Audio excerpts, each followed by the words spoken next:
Hello friends, नमस्कार। मैं doctor Komal Bahal. Welcome to my YouTube channel. दोस्तों, इस एपिसोड में हम लोग पढ़ेंगे चरक चिकित्सा का चैप्टर नंबर 9 उन्माद। दोस्तों, ये चैप्टर बहुत इंपॉर्टेंट है, एक एक लाइन बहुत इंपॉर्टेंट है एंड मैं इस चैप्टर को कम से कम टाइम में श्लोक विमर्श सहित सारा आपको लर्न करवाऊँगी एंड रिवाइज करवाऊँगी। तो दोस्तों, बने रहिए वीडियो के अंत तक ताकि आपको सारा चैप्टर अच्छे से लर्न हो जाए एंड इस वीडियो को 2-3 बार एटलीस्ट देखिए ताकि आपको ये जो पॉइंट्स हैं अच्छे से दिमाग में बैठ जाए और उन्माद के रिलेटेड एमसीक्यू कोई आपका आगे से गलत ना हो। तो चलिए आगे बढ़ते हैं। आगे बढ़ने से पहले दोस्तों, एक चीज़ मैं और बताना चाहूँगी कि हमने चरक बूस्टर बैच जो है वो स्टार्ट करना है एंड उसकी रजिस्ट्रेशन फ़ीस हुई 3,000 रुपये, जिसमें हम 10 दिन में पूरी चरक संहिता, कोई भी पॉइंट मिस नहीं होगा, वो सब पढ़ाएंगे और इसके साथ साथ आपको लाइफ टाइम के लिए रिकॉर्डेड क्लासेस एंड नोट्स भी मिलेंगे।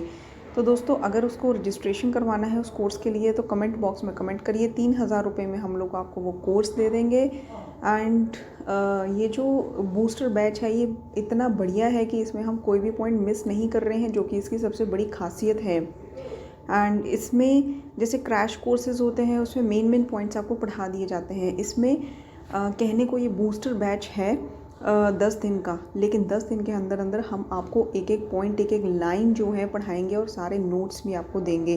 तो दोस्तों, अगर उसके लिए रजिस्ट्रेशन करना है तो 3,000 रुपये में हम लोग वो बूस्टर बैच दे रहे हैं। आपको रजिस्ट्रेशन करवाने के लिए कमेंट बॉक्स में कमेंट करना है। Thank you. तो चलिए आगे बढ़ते हैं। जो आचार्य चरक हैं एंड आचार्य वाग्भट हैं, उन्होंने पहले उन्माद का वर्णन किया है और बाद में अपस्मार का वर्णन किया है एंड इसके बाद आचार्य सुश्रुत ने उत्तर तंत्र में पहले अपस्मार का वर्णन किया है। उन्होंने उत्तर तंत्र चैप्टर नंबर 60 में अमानुष उपसर्ग नाम का वो चैप्टर है जिसमें भूत विद्या का वर्णन किया है।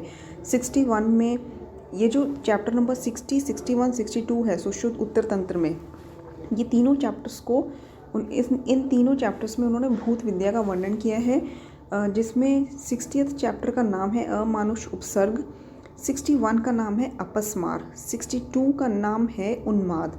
तो उन्होंने सुश्रुत उत्तर तंत्र चैप्टर नंबर 62 में उन्माद का वर्णन किया है एंड आचार्य चरक एंड आचार्य काश्यप ने उन्माद के 5 भेद बताए हैं। सुश्रुत वाग्भट एंड माधव जी ने उन्माद के 6 भेद बताए हैं।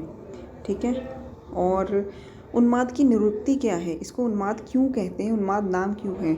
इसमें ऊ से मतलब होता है उन्मार्ग और मा से माद का मतलब होता है मद। ठीक है। ऊ का मतलब होता है उन्मार्ग एंड माद का मतलब होता है मद। कहने का मतलब ये है कि जब दोष मद हो जाते हैं, उन्मार्ग में चले जाते हैं, गलत मार्ग में चले जाते हैं, दैट इज़ कॉल्ड उन्माद। इसका निदान क्या है? विरुद्ध दुष्ट अशुचि भोजन करना, देवता गुरु द्विज अपमान करना और मन पर गहरा आघात लगना, विषम चेष्टा। ठीक है। तो ये जो इसका निदान है। और विभत्स लक्षण, देखिए विषम चेष्टा उन्माद के लिए आता है और विभत्स लक्षण जो है वो कृमिज शिरोरोग के लिए आता है एंड विभत्स चेष्टा जो है अपस्मार के लिए आता है। अपस्मार को हम एपिलेप्सी भी कहते हैं, जिसमें फिट्स पड़ते हैं पेशेंट को। तो विषम चेष्टा उन्माद के लिए, विभत्स चेष्टा अपस्मार के लिए, विभत्स लक्षण कृमिज शिरोरोग के लिए एंड विभत्स दर्शनता किसमें आता है? मैंने आपको इससे पहले जो चैप्टर है राज्यक्षमा उसमें आपको पढ़ाया है। विभत्स दर्शन जो है राज्यक्षमा का पूर्व रूप है। ठीक है। और एक श्लोक है चरक सूत्र 24 में, मलिन आहार शीलस्य रजोमो आवृत आत्मना, मतलब कि मलिन आहार, अशुचि, अनहाइजेनिक आहार विहार करने से जो आत्मा है रज और मोह से, रज और तम से आवृत हो जाती है। ये जो निदान है ये मद, मूर्छा एंड संन्यास, इन तीनों का है। ठीक है। जबकि अगर आप चरक चिकित्सा 10 में देखेंगे उसमें अतत्व अभिनिवेश के लिए जो लाइन आई है वो इस तरह से है, मलिन आहारशीलस्य वेगान प्राप्ता निग्रहणात्। ठीक है।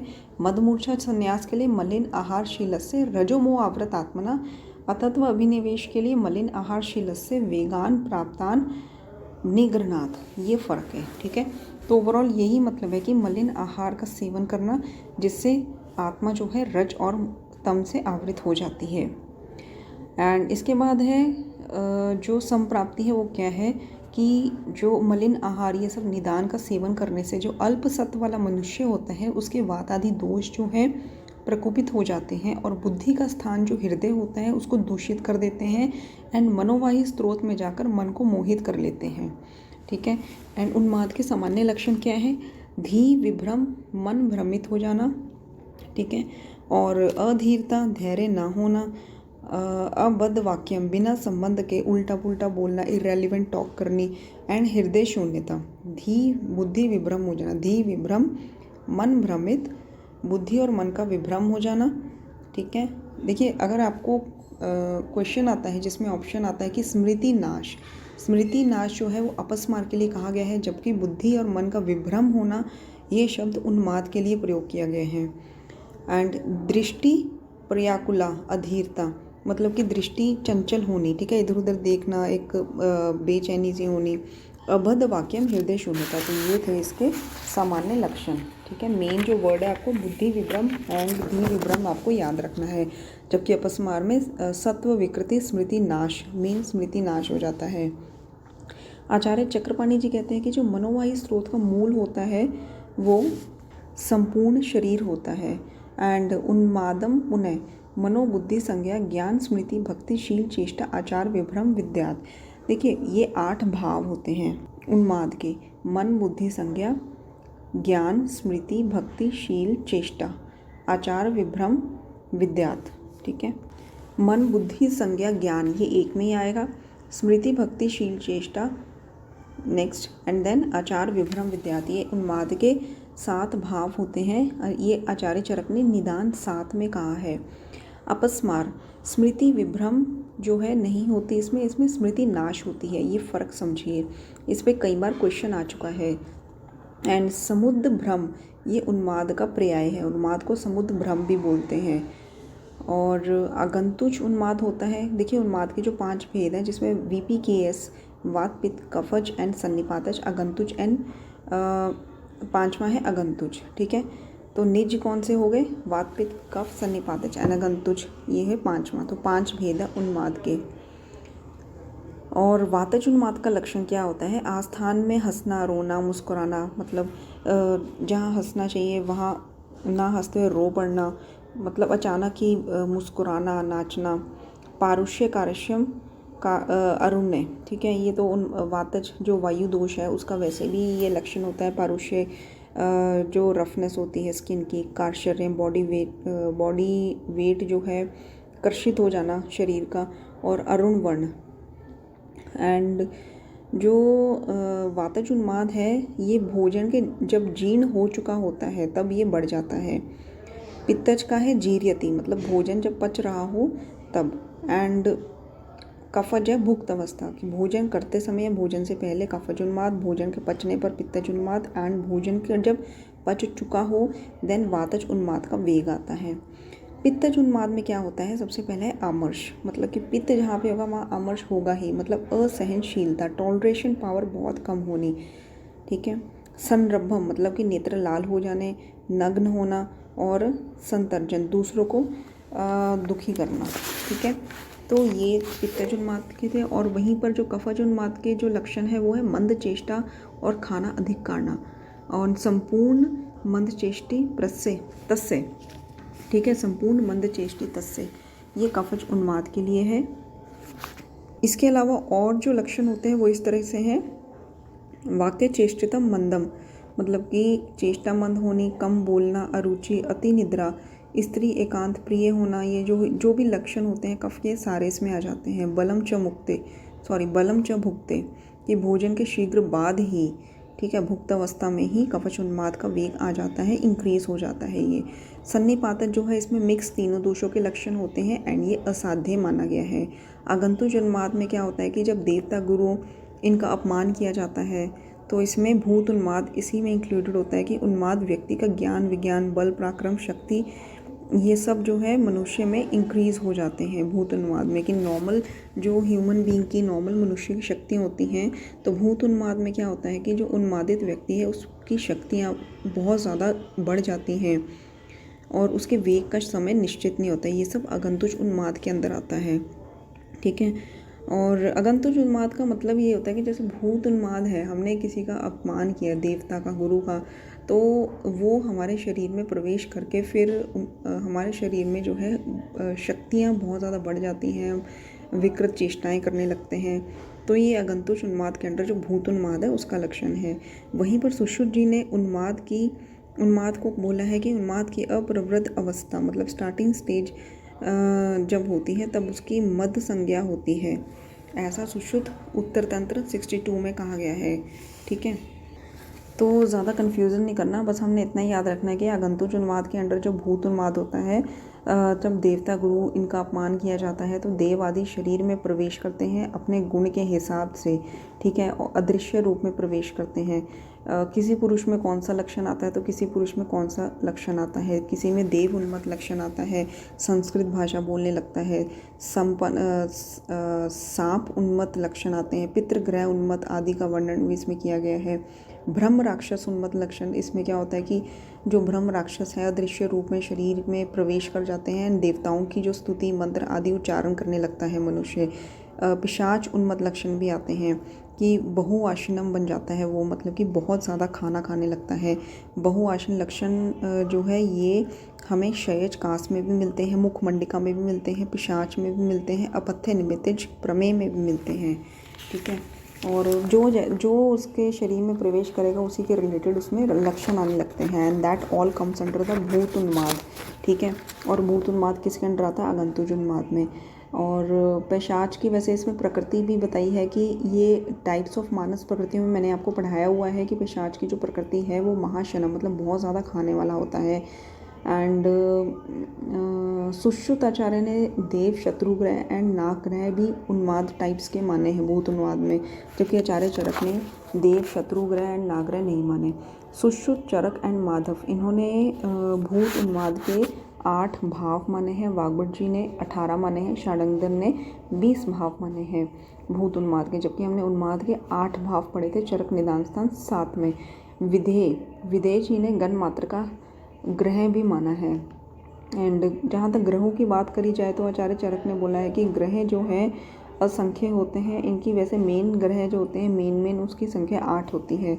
भूत उन्माद की असाध्य अवस्था, देखिए भूत उन्माद में जो देवता आदि गण होते हैं वो 3 कारणों से मनुष्य को आक्रमण करते हैं, मनुष्य के शरीर में प्रवेश करते हैं।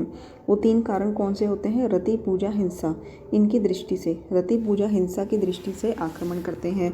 अगर हिंसा के लिए वो मनुष्य के शरीर में आते हैं तो इसका मतलब कि असाध्य है, फिर कुछ नहीं कर सकते, कि वो हिंसा करके ही जाएंगे, उसकी मृत्यु के बाद ही जाएंगे। अगर वो मैथुन या अर्चना की दृष्टि से आते हैं, ठीक है, रति या पूजा की दृष्टि से, फिर तो ये साध्य है। जबकि आचार्य सुश्रुत कहते हैं कि रति के कारण से अगर वो प्रवेश करते हैं शरीर में तो कष्ट साध्य होता है, लेकिन अर्चना पूजा के कारण से करते हैं तो सुख साध्य होता है। अब उन्माद की चिकित्सा में क्या आता है? जो वातज उन्माद है उसमें कफ और वात से जो वायु मार्ग रुक गया है, ठीक है, तो उसमें स्नेह पान करवाते हैं और साथ में मृदु संशोधन भी करवाया जाता है। एंड जो कफज उन्मादन, पित्तज उन्माद में भी यही बताया कि हमने स्नेहन स्वेदन के बाद वमन विरेचन करवाना है, फिर संसर्जन क्रम करवाना है। तो बेसिकली जो बेसिक संशोधन चिकित्सा है वो बताई गई है। एंड शरीर शुद्धि संसर्जन क्रम से अग्नि जब दीप्त हो जाती है तब नीरू बस्ती, अनुवासन बस्ती, शिरो विरेचन बार बार दोष अनुसार दे सकते हैं।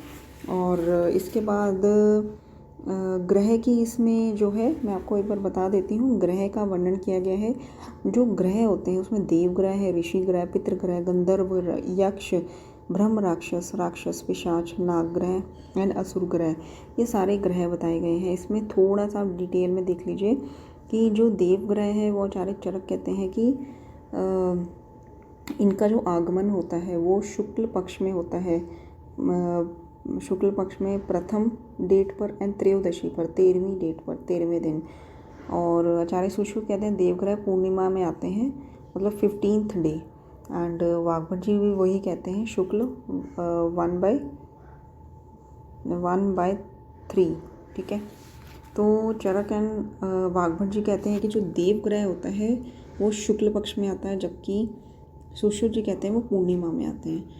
ऋषि ग्रह 6/9 आप कर लीजिए, ठीक है, 6/9 मतलब कि 6th day and 9th day, जो मंथ का स्टार्टिंग होता है ना 6th day and 9th day, और वाग्भट जी कहते हैं संध्या समय में आते हैं, जबकि आचार्य सुश्रुत ने ऋषि ग्रह का वर्णन नहीं किया। पितृ ग्रह अमावस्या में 15th day and 10th day, जबकि सुश्रुत जी कहते हैं कि कृष्ण पक्ष में आते हैं। एंड नेक्स्ट इज गंधर्व। गंधर्व है 12/14 मतलब 12वें दिन एंड 14वें दिन, जबकि आचार्य सुश्रुत कहते हैं कि 8वें दिन आते हैं। यक्ष 7th day and 11th day शुक्ल पक्ष में, जबकि सुश्रुत जी कहते हैं 1st डे। ब्रह्म राक्षस 5th डे एंड 15वें दिन, ठीक है। और मतलब ये है, थोड़ा सा याद रख सकते हैं अगर रखना है तो। इसमें एक्चुअली क्वेश्चन आया हुआ है स्पेशली गंधर्व का, जिसमें इसलिए मैं आपको थोड़ा सा पढ़ा रही हूँ क्योंकि गंधर्व जो है इनका आया हुआ है कि ये आचार्य चरक के अकॉर्डिंग कब इनका आगमन होता है। इनका आगमन होता है 12वें 14वें दिन, आचार्य सुश्रुत के अकॉर्डिंग 8वें दिन होता है, ठीक है। पितृ ग्रह का अमावस्या के दिन एंड देव ग्रह का पूर्णिमा वाले दिन। और पितृग्रह अमावस्या चारक कहते हैं, कृष्ण पक्ष सुश्रुत कहते हैं, एंड देवग्रह जो है शुक्ल पक्ष कहते हैं चरक एंड वाग्भट, एंड सुश्रुत जी कहते हैं पूर्णिमा, ठीक है। मेन याद कर लीजिए। यक्ष ग्रह भी शुक्ल पक्ष में होता है, ब्रह्म राक्षस शुक्ल पक्ष में होता है, तो ये सारे हैं। अच्छा, इसके बाद है कि पंचकर्म। जो हम ये सब पंचकर्म करवाते हैं, इसमें हृदय कोष्ठ की शुद्धि होकर मन प्रसन्न हो जाता है, स्मृति संज्ञा ज्ञान की प्राप्ति होती है। जो मैंने आपको बताया, स्नेहन स्वेदन करा के वमन विरेचन कराना है, संसर्जन क्रम कराना है, और फिर जब अग्नि दीप्त हो जाए तो निरूप बस्ती, अनुवासन बस्ती, शिरो विरेचन ये सब दे सकते हैं बार बार। अंजन जो है तीक्ष्ण नावन अंजन का प्रयोग करना है, उद्वेगजनक कार्य करवाने हैं, एंड तर्जन मतलब भय उत्पन्न करना है, एंड त्रासन दान हर्षण सांत्वना देनी है, विस्मय विस्मृति हति नरयंती प्रकृति मन है, मतलब कि इन उद्वेगजनक कार्यों से विस्मरण मन प्राकृतिक अवस्था में आ जाता है, ठीक है। जो भूला हुआ है, भूला भटका हुआ है, वो प्राकृतिक अवस्था में अपने आ जाता है, नेचुरल स्टेज में आ जाता है। विस्मयो विस्मृति हंति नरयंती प्रकृति मन है, ठीक है। ये उन्माद के लिए कहा गया है। त्रासन चिकित्सा उन्माद में, विषम ज्वर में एंड हिक्का में कही गई है। उन्माद, विषम ज्वर एंड हिक्का में, जबकि जुगुत्सु चिकित्सा राज्य क्षमा में इसका कहा गया है। अवस्थिक चिकित्सा भी राज्य क्षमा में कही गई है। अवस्थिक चिकित्सा जो है और भी 2-3 डिजीज़ में कही गई है, जैसे कि अतिसार में, वातरक्त में एंड कफज ग्रहणी में, ठीक है। अतिसार, वातरक्त एंड कफज ग्रहणी में। एंड इसके बाद हम आगे पढ़ेंगे प्रदेह उत्सादन अभ्यंग धूमपान सर्पी। ये मन बुद्धि स्मृति संज्ञा का प्रबोधन करते हैं। तो प्रदेह लेप वगैरह लगाने, अभ्यंग, धूमपान, सर्पी का प्रयोग, उत्सादन, ये सब क्रियाएं कर सकते हैं। आगंतुक उन्माद में मंत्र चिकित्सा एंड सर्पी पान करवाना चाहिए। तो सर्पी में घृत कौन कौन से बताए गए हैं? लहसुन आद्य घृत, सिद्धार्थक घृत। देखिए सिद्धार्थक स्नान जो है कुष्ठ में हमने पढ़ा था, सिद्धार्थक घृत उन्माद में, हिंग वाद्य घृत, महापैशाच घृत, कल्याणक एंड कल्याणक घृत। और हिंग वाद्य घृत में चतुर्गुणे गवा मूत्रो, ठीक है, गाय का मूत्र चतुर्गुण होता है। कल्याणक घृत में अगर हम देखें तो टोटल कंटेंट्स जो है आपको याद रखने 28। एक औषध का नाम याद रखना इम्पॉसिबल है एग्जाम तक, तो आप इतना याद रखिए। टोटल औषधें जो हैं इसमें 28 द्रव्य पड़ते हैं। और कल्याणक घृत का रोग अधिकार क्या है? उन्माद। और कल्याणक घृत को वैसे वात रक्त में, तृतीयक चतुर्थक ज्वर में भी यूज़ कर सकते हैं। बंध्या स्त्री में, सर्वांग ग्रह में, पुंसत्व कर्म में भी ये प्रयोग कर सकते हैं, एंड मदमूर्छा में भी प्रयोग कर सकते हैं। और महाकल्याणक घृत का प्रयोग भी उन्माद में किया जाता है। इसमें 21 औषधियाँ डाली जाती हैं। भृंगनीय विशेषण सन्निपातम हरम परम, ठीक है। भृंगनीय होता है सन्निपातम हरम परम, सन्निपातज उन्माद में कहा गया है। महापैशाच घृत, इसका रोग अधिकार है उन्माद। बुद्धि स्मृति करम च बालानाम च अंग वर्धनम, बुद्धि स्मृति बल का वर्धन करता है। ये कौन से घृत की फलश्रुति है? देखिए ये क्वेश्चन जो है लाइन रख के पूछ लिया जाती है कि बुद्धि स्मृति करम च एव बलानाम च अंग वर्धनम, ये महापैशाचिक घृत के लिए कहा गया है। एंड शीन शतानाम वृद्धानाम बलानाम च अंग वर्धनम, शीन शतानाम वृद्धानाम बलानाम च अंग वर्धनम, ठीक है। शीन शत में, वृद्ध में, और जो बलहीन है उसको बल प्रोवाइड करने के लिए जो है हम महापैशाचिक घृत यूज़ कर सकते हैं। लहसुन आदि घृत का प्रयोग होता है उन्माद में, जबकि लहसुन आदि शीर का प्रयोग होता है वातज गुल्म में। लहसुन आदि घृत में 100 पल छिलके उतारे हुए लहसुन जो है इसको डाला जाता है, प्लस इसमें गाय का चर्म मतलब कि गाय का जो मांस होता है वो डाला जाता है। द्वितीय अपर लहसुन आदि घृत, ठीक है, द्वितीय लहसुन आदि घृत, अपर लहसुन आदि घृत, इन सबको जो है उन्माद में प्रयोग किया जाता है। उन्माद में पुराण घृत का भी प्रयोग किया जाता है। और आचार्य वाग्भट जी उत्तर तंत्र 40 में कहते हैं कि उन्माद में प्रयोग जो पुराण घृत है उसका प्रयोग करना श्रेष्ठ माना गया है। और इसके बाद है कि जो पुराण घृत है कटुतिक्त रस होता है। ये क्वेश्चन आ चुका है जामनगर 2006 वाला एंट्रेंस एग्ज़ाम जामनगर में, कटुतिक्त रस होता है इसका। तो क्वेश्चन था कि उन पुराण घृत में कौन सा रस का प्रयोग किया जाता है, तो इसका पुराण घृत में कौन सा रस होता है, ये क्वेश्चन आया था। तो इसका आंसर है कटुतिक्त रस आता है। एंड जो पुराण घृत है वो त्रिदोष नाशक है। उग्र गंधम पुराणम स्याद वर्ष स्थितम घृतम, ये उग्रगंधी होता है आफ्टर 10 ईयर्स रखने के बाद। उग्रगंध पुराणम, बस इतना याद रखिए। मैं आपको फिर से पूरा बता देती हूँ। उग्रगंधम पुराणम स्यादश वर्ष स्थितम घृतम, 10 वर्ष रखने के बाद उग्रगंधी हो जाता है।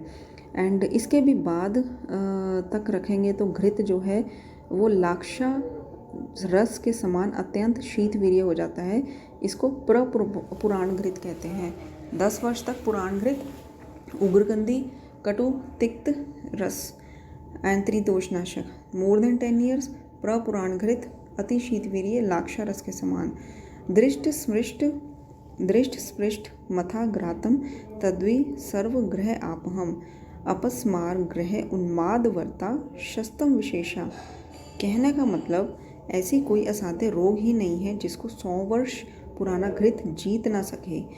देखने से, छूने से, सूंघने से रोगनाशक अपस्मार, भूत उन्माद स्पेशली ये सब खत्म हो जाते हैं। दृष्ट देखने से, स्पृष्ट छूने से, मथा घ्रातम तद्वि सर्वग्रह अपहम अपस्मार ग्रह उन्माद वर्ता शस्तम विशेषता। शस्तम 100 वर्ष तक रखो एक घृत को, देखने से, छूने से ये सब खत्म हो जाते हैं। कितने साल पुराना चरक आचार्य ने पुराण घृत माना है, ऐसा क्वेश्चन आया है। तो पुराण घृत 10 वर्ष पुराना माना है। एंड कौन सी व्याधि में पुराण घृत का प्रयोग होता है? उन्माद व्याधि में। पुराण घृत को कितने साल पुराना माना है? More than 10 years. दृष्टम स्पृष्टम, ये भी श्लोक रखे पूछ लिए जाते हैं किसके लिए कहा गया है, तो ये पुराण घृत के लिए कहा गया है। एंड ये शतवर्ष पुराण घृत के लिए कहा गया है। तो घृत 3 प्रकार के हो गए। हमने पुराण शतवर्ष घृत पढ़ा है, ठीक है। और पुराण मतलब 10 to 100 years and more than 100 years शतवर्ष, एंड 10 ईयर्स जो है पुराण घृत। एंड इसके बाद आता है अन्य आचार्यों का मत थोड़ा सा अलग है, जो कि हमेशा ही अलग रहता है। भाव प्रकाश जी ने कहा है कि 1 वर्ष पुराना घृत पुराण घृत उन्होंने मान लिया है, जबकि सुश्रुत ने, योग रत्नाकर जी ने, चरक ने 10 वर्ष पुराना घृत जो है वो पुराण घृत माना है। कुंभ सर्पी मतलब जो 10 वर्ष पुराना घृत होता है उसको आचार्य चक्रदत्त कुंभ सर्पी कहते हैं। एंड आचार्य सुश्रुत ने कुंभ सर्पी 11 वर्ष से 100 वर्ष तक के बीच का जो घृत है वो माना है।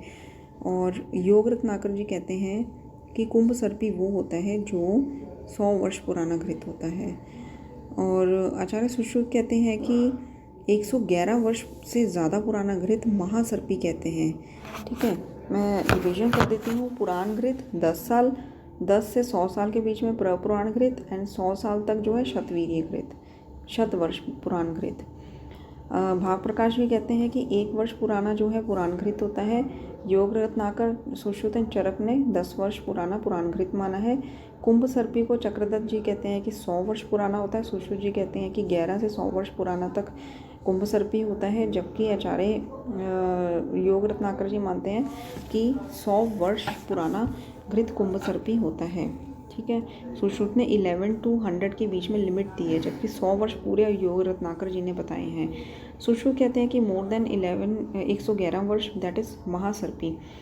अब एक और मत है कि अरुण दत्त जी कहते हैं कि 15 वर्ष पुराना जो घृत होता है दैट इज़ कॉल्ड पुराण घृत। उन्माद में नस्य और अंजन शिरीष आदि को वस्त मूत्र बकरे के मूत्र में, ठीक है, पीस कर नस्य अंजन देते हैं।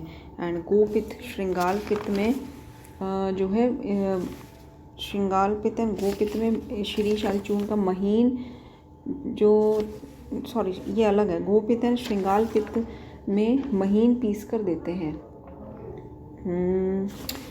देखिए शिरीष आदि चूर्ण को या तो बकरे के मूत्र में वस्त मूत्र में पीस के दे सकते हैं या फिर गोपित्त एंड श्रृंगाल पित्त में महीन पीस कर दे सकते हैं अंजन के लिए। और इसके बाद है सिद्धार्थक आदि घृत हमने पढ़ा था उन्माद के लिए, सिद्धार्थक स्नान पढ़ा था कुष्ठ के लिए, सिद्धार्थक आदि अगध जो है इसका रोग अधिकार उन्माद है। वस्त मूत्र में ही इस अगध को पीसते हैं। और सिद्धार्थक आदि तैल जो है उसका प्रयोग किस में होता है, उसका प्रयोग होता है अपरापातन में। और धूमपान जो है उन्माद में विरेचनिक और तीक्ष्ण धूमपान का प्रयोग कर सकते हैं। हारित जी ने कहा है कि जितना पुराना जो घृत होगा उतना अच्छा होगा। पित्तज उन्माद में हमने तिक्त घृत जो है प्रयोग करना है, तिक्तक घृत प्रयोग करना है। तिक्तक घृत का रोग अधिकार कुष्ठ भी होता है। जीवनीय घृत प्रयोग करना है, मिश्रक स्नेह प्रयोग करना है, ठीक है। तो पित्तज उन्माद में तिक्तक घृत, जीवनीय घृत एंड मिश्रक स्नेह। मिश्रक स्नेह गुल्म में भी प्रयोग होता है, जीवनीय घृत वात रक्त में भी प्रयोग होता है, तिक्तक घृत जो है वो कुष्ठ में भी इसका प्रयोग किया जाता है। एंड सिरा मोक्षण कर सकते हैं। शंख प्रदेश और केशांत प्रदेश की संधि स्थित सिरा का वेदन करना है। शंख प्रदेश एंड केशांत प्रदेश की संधि स्थित सिरा उसका वेदन करना है और सिरा मोक्षण करना है। उन्माद अपस्मारण विषम ज्वर में भी इसी लोकेशन पर जो है ये जो वेदन करते हैं। उन्माद का तो बता दिया, अपस्मारण विषम ज्वर भी। और आचार्य सुश्रुत कहते हैं कि सिरा मोक्षण के लिए शंख, केशांत, ललाट, अपांग और उरय यहाँ की सिराओं का सिरा मोक्षण कर सकते हैं। उन्माद में घृत मांस प्रयोग जो है वो सुखपूर्वक शयन देने वाला होता है। आश्वासन चिकित्सा देनी चाहिए। वैसे आश्वासन चिकित्सा राज्यक्षमा एंड पित्तज गुल्म में भी बताई गई है। और इसके अलावा ताड़न भी करना चाहिए। वातज उन्माद में भय दर्शन कराना चाहिए। ये किस प्रकार की चिकित्सा है, ये हेतु विपरीत अर्थकारी उपशय है, ठीक है। ऐसा चरक निदान 1 में कहा गया है। परस्पर प्रतिद्वंद चिकित्सा करनी चाहिए। कामज उन्माद को क्रोध से एंड शोकज उन्माद को हर्ष से, ठीक है, प्रतिद्वंद चिकित्सा। देखिए इसके लिए रिगार्डिंग कई क्वेश्चंस आ चुके हैं। प्रतिद्वंद चिकित्सा आप नोट कर लीजिए। प्रतिद्वंद चिकित्सा जो है उन्माद में कही गई है, जबकि प्रतिमार्ग चिकित्सा रक्तपित्त में कही गई है। स्वयं मार्ग चिकित्सा अमल पित्त में कही गई है। भूत उन्माद में ताड़न आदि का वर्जन है, ठीक है। भूत उन्माद में ताड़न का वर्जन, नॉर्मली उन्माद में हम कर सकते हैं ताड़न। एंड देव ऋषि पितृ गंधर्व में तीक्ष्ण अंजन नहीं देना। पिशाच ग्रह में क्रूर कर्म कर सकते हैं, ऐसा वाग्भट जी ने बोला है। देव्य पार्श्व चिकित्सा भूतों के अधिपति की पूजा, भूत उन्माद में देव्य पार्श्व चिकित्सा कर सकते हैं। एंड भूतों के अधिपति की पूजा कर सकते हैं, रुद्र पूजा कर सकते हैं। रुद्र के प्रमथ नामक गण की पूजा कर सकते हैं, प्रमथ नामक गण की पूजा। उन्माद की चिकित्सा दैट इज इक्वल टू अपस्मार चिकित्सा, ऐसा कहा गया है। दोनों ही व्याधियों के हेतु दूषे समान है। सेवन में मांस और मदिरा नहीं लेनी है। एंड मन बलवान होना चाहिए। उन्माद में उन्माद से मुक्त पुरुष का लक्षण क्या होता है, उसकी इंद्रियां और इंद्रियों के विषय मन आत्मा प्रसन्न हो जाते हैं। उन्माद से मुक्त पुरुष के लक्षण प्रसाद, इंद्रिया अर्थानाम, बुद्धे आत्म मनसा, विष मुक्त लक्षण, ठीक है। प्रसन्न दोष प्रकृतिस्थ धातुम अन अभीक्षाम समूत्र जीव, मतलब कि जो दोष प्रकृतिस्थ दोष प्रसन्न हो जाते हैं और अन्न की कांक्षम अन्न की अभिलाषा होती है। इंद्रियों के विषय मन आत्मा सब प्रसन्न हो जाते हैं। तो ये था उन्माद का चैप्टर जो कि मैंने आपको अच्छे से करवा दिया है। इसको 3-4 बार सुनिए अगर आपको इसमें से कोई भी क्वेश्चन गलत नहीं करना है। और अगर आपको हमारे जो चरक पूर्वार्ध पर चरक सूत्र निदान विमान शरीर इंद्रिय स्थान पर PDF चाहिए, जिसमें हमने एक एक स्थान में से एक एक चैप्टर को सेपरेट करके उसमें से maximum most important question separate करके एक ऑनलाइन एमसीक्यू बुकलेट बनाया है PDF चरक वॉल्यूम 1 पर। अगर आपको चाहिए तो केवल 200 रुपये में हम लोग आपको वो PDF दे देंगे। आप कमेंट बॉक्स में कमेंट करिए। एंड अगर चरक बूस्टर बैच आपने ज्वाइन करना है तो उसकी रजिस्ट्रेशन फ़ीस जो है वो 3000 रुपये है, जिसमें हम 10 दिन में पूरी Charak entire Charak without living a single point हम आपको पढ़ाएंगे। एंड क्लासेस एंड नोट्स जो है लाइफ टाइम के लिए मिलेंगे। तो दोस्तों चलते हैं नेक्स्ट एपिसोड में इसके बाद। तब तक के लिए धन्यवाद एंड टेक केयर।